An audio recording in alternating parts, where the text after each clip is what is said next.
اعوذ باللہ من الشیطان اللعین الرجیم بسم اللہ الرحمن الرحیم۔ معزز ناظرین، نہج البلاغہ کا سلسلہ جاری و ساری ہے۔ آج آپ کی خدمت میں نہج البلاغہ کا خطبہ نمبر 2 لے کر حاضر ہوا ہوں۔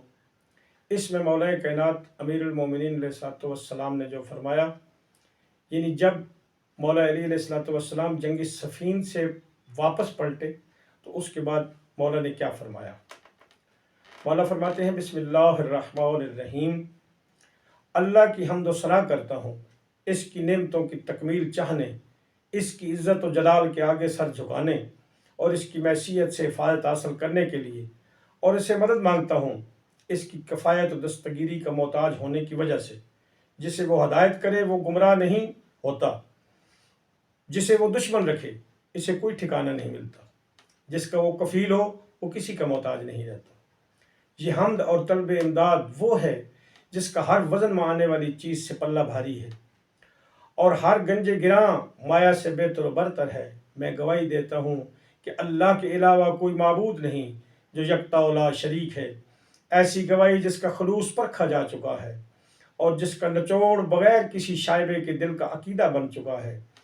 زندگی بھر ہم اسی سے وابستہ رہیں گے اور اسی کو پیش آنے والے خطرات کے لیے ذخیرہ بنا کر رکھیں گے۔ یہی گواہی ایمان کی مضبوط بنیاد اور حسن عمل کا پہلا قدم ہے اور اللہ کی خوشنودی کا ذریعہ اور شیطان کی دوری کا سبب ہے۔ اور یہ بھی گواہی دیتا ہوں کہ محمد مصطفیٰ صلی اللہ علیہ وآلہ وسلم اس کے عبد اور رسول ہیں، جنہیں شہرت یافتہ دین، منقول شدہ نشان، لکھی ہوئی کتاب، ذو فشاں نور، چمکتی ہوئی روشنی اور فیصلہ کن امر کے ساتھ بھیجا تاکہ شکوک و شبہات کا ازالہ کیا جائے اور دلائل کے زور سے حجت تمام کی جائے، آیتوں کے ذریعے ڈرایا جائے اور عقوبتوں سے خوف زدہ کیا جائے۔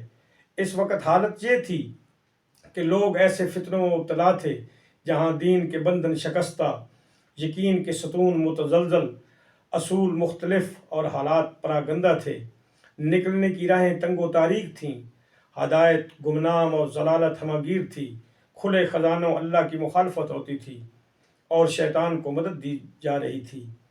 ایمان بے سہارا تھا، چنانچہ اس کے ستون گر گئے، اس کے نشان تک پہچاننے میں نہ آتے تھے، اس کے راستے مٹ مٹا گئے اور شاہراہیں اجڑ گئیں۔ وہ شیطان کے پیچھے لگ کر اس کی راہوں پر چلنے لگے اور اس کے گھاٹ پر اتر پڑے۔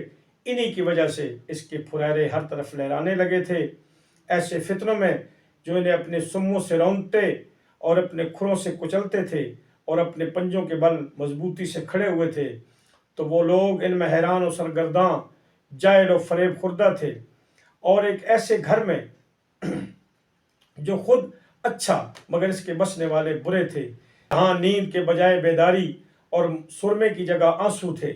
اس سرزمین پر عالم کی منہ میں لگام تھی اور جاہل معزز و سرفراز تھا۔ اسی خطبہ میں جو آل بیت نبی علیہ السلام سے متعلق ہے، فرمایا وہ سر خدا کے امین اور اس کے دین کی پناہ گاہ ہے، علم الہی کے مخزن اور حکمتوں کے مرجع ہے، قطب آسمانی کی گھاٹیاں اور دین کے پہاڑ ہیں۔ ان کے ذریعے اللہ نے اس کی پشت کا خم سیدھا کیا اور اس کے پہلوؤں سے ضعف کی کپ کپی دور کی۔ اسی خطبہ کا ایک اور حصہ جو دوسروں کے متعلق ہے، فرماتے ہیں انہوں نے فسق و فجور کی کاشت کی غفلت و فریب کے پانی سے اسے سینچا اور اس سے ہلاکت کی جنس حاصل کی۔ اس امت میں کسی کو آل محمد صلی اللہ علیہ وآلہ وسلم پر قیاس نہیں کیا جا سکتا۔ جن لوگوں پر ان کے احسانات ہمیشہ جاری رہے ہوں وہ ان کے برابر نہیں ہو سکتے۔ وہ دین کی بنیاد اور یقین کے ستون ہیں۔ آگے بڑھ جانے والوں کو ان کی طرف پلٹ کر آنا ہے اور پیچھے رہ جانے والے کو ان سے آ کر ملنا ہے۔ حق کے ولایت کی خصوصیات انہی کے لیے ہیں اور انہی کے بارے میں پیغمبر اکرم صلی اللہ علیہ وآلہ وسلم کی وصیت اور انہی کے لیے نبی کی وراثت ہے۔ اب یہ وقت وہ ہے کہ حق اپنے اہل کی طرف پلٹ آیا اور اپنی صحیح جگہ پر منتقل ہو گیا۔ خداوند کریم ہمیں سیرت علی پر چلنے کی توفیق عطا فرمائے، آمین یا رب العالمین۔